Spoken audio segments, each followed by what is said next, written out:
عيسى النعيمي من العاصمة الأردنية عمان. صباحك الله بالخير يا عيسى.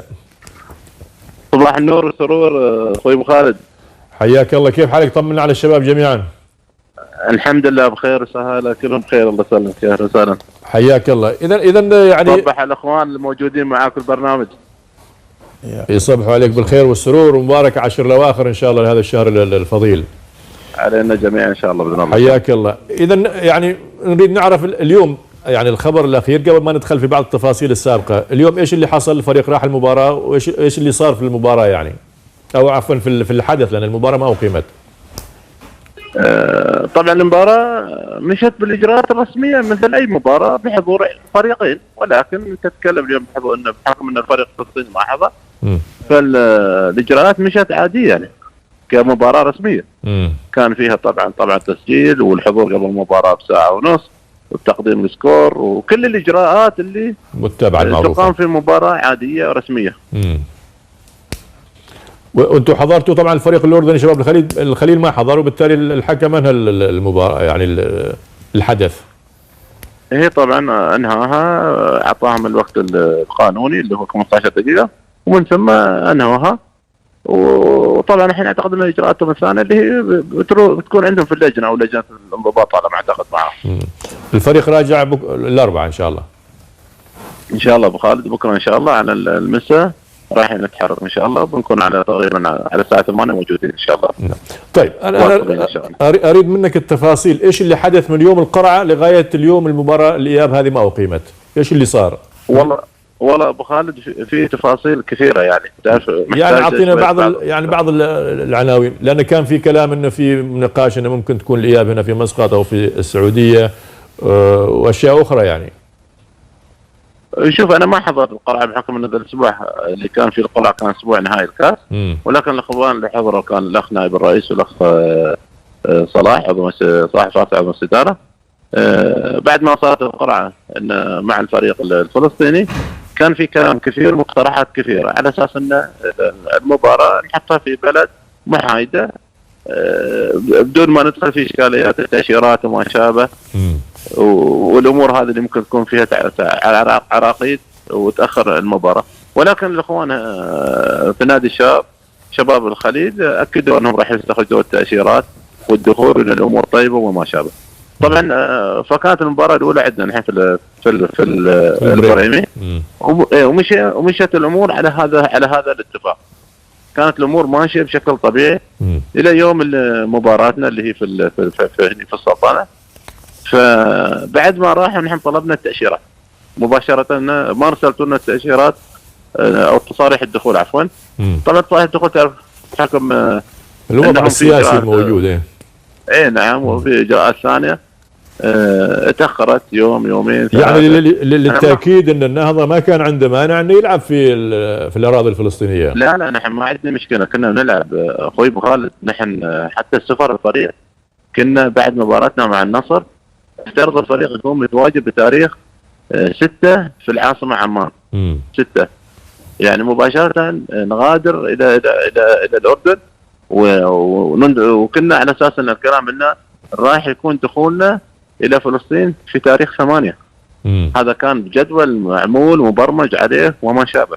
طيب اللي حدث طبعا بعد ما صارنا موضوع التصاريح راح تتاخر، غيرنا البرنامج، وكان في حجوزات واخرنا في الحجوزات وما شابه.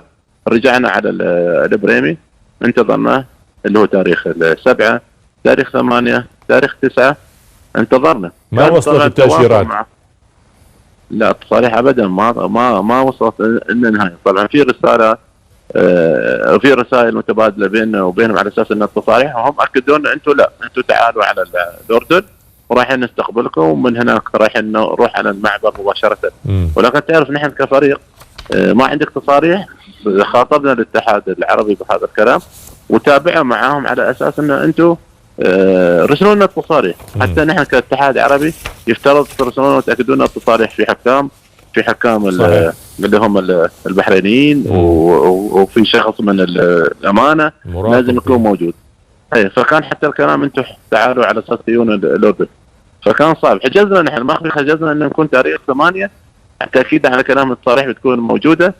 او تاريخ 8 اللي هو يوم السبت ان نكون موجودين. فصار التاخير، غيرنا الى الاحد، فصار التاخير. فلما جتنا الرساله على اساس ان الاتحاد العربي اقر ان المباراه في الاردن، مباشره نحن حجزنا ان نكون موجودين تاريخ 10.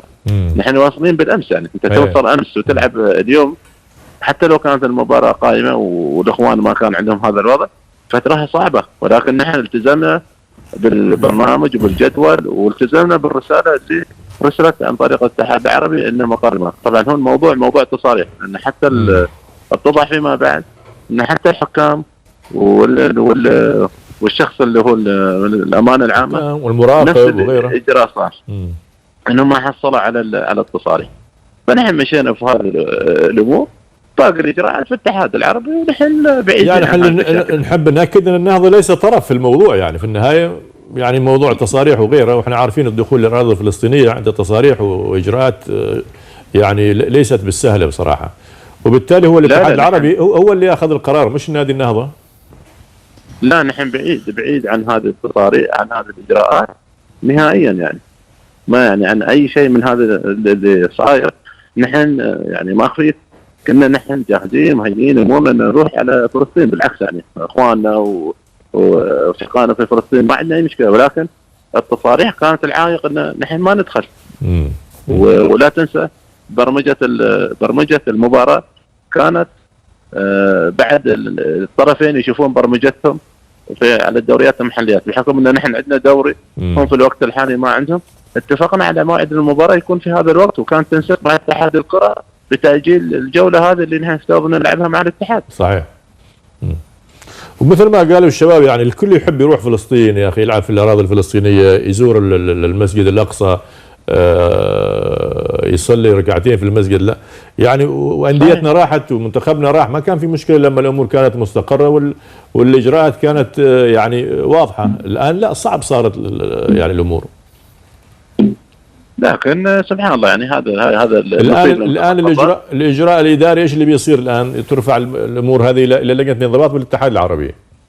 اي نعم، الموضوع متروك للاتحاد العربي اللجان اللي تتبع هذه الاشكاليات. نعم، احنا على افتراض الواضح طبعا ان النهضه يكسب المباراه وبالتالي هو يكون متاهل. الخطوه القادمه ايش بالنسبه للنهضه في المسابقه هذه؟ في مباراه ثانيه، يعني اقصد في مع نادي ثاني قبل الوصول للمجموعات. اي طبعا في مباراه اللي هي مباراه الاهلي الليبي والطلائع الجيش المصري. هم اليوم يلعبون اعتقد في ليبيا. المباراه الاولى كانت في مصر وكسبها الفريق الليبي. فنحن ننتظر ان شاء الله، ننتظر المتاهل منهم، وان شاء الله على حسب برمجه الاتحاد العربي في 3 فترات ان نقدر نلعبها، اللي هي في تقريبا من 8 و9 و10 مايو، والفترة الثانية اللي هي نهاية الشهر، والفترة الثالثة اللي هي في بداية 6. فيعني بالنسبة لنا نحن من بعد نهاية الدوري إن شاء الله ممكن إن إن نلعب إن شاء الله. يعني بعدين يعني الفريق يسجل أسماء جديدة، لأن احنا بيكون انتهى موسم والتحضير لموسم، يعني والنهضة معناته بيكمل المشوار، يعني ما بيخلص الموسم المحلي، لكن بيستمر إنه هو يلعب في البطولة هذه العربية. فبالتالي النظام يسمح عادي انك تسجيل غيره ولاعبين اخرين، وهذا عادي ماشي، يعني واضح على النقاط. والله ابو خالد، هذه طبعا بتكون ان شاء الله في مخاطبات مع الاتحاد العربي عن طريق اتحاد الكره ان شاء الله في هذا الاجراء. طبعا ما خفيت، بعد نحب نشيد باخواننا في الاتحاد وبراس الشيخ سالم ومتابعتهم، كانوا متابعين معنا نحن الفتره الماضيه، وكان حتى في رساله بخصوص هذا الموضوع، موضوع ان تاخير موضوع التصاريح وما شابه، وكانوا واقفين معنا متابعين معنا. طيب اذا المباراه ما اقيمت، الموضوع في لجنه الانضباط والاتحاد العربي. نادي النهضه يوصل ل4 ان شاء الله المساء. عودا حميدا ان شاء الله الى السلطنه،